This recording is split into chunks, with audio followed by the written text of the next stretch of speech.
வாசம் வீசுவோம், வாசம் வீசுவோம். கிறிஸ்துவின் நறுமணமாய் வாசம் வீசுவோம், கிறிஸ்துவின் நறுமணமாய் வாசம் வீசுவோம்.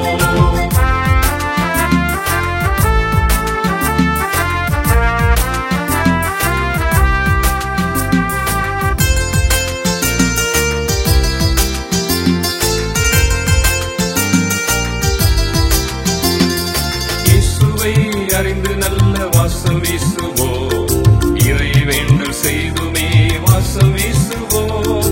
பக்தியுடன் அன்பு செய்து வாசம் வீசுவோம், பகிர்ந்து பகிர்ந்து ஒன்றிணைந்து வாசம் வீசுவோம். நல்ல ஆலோசனை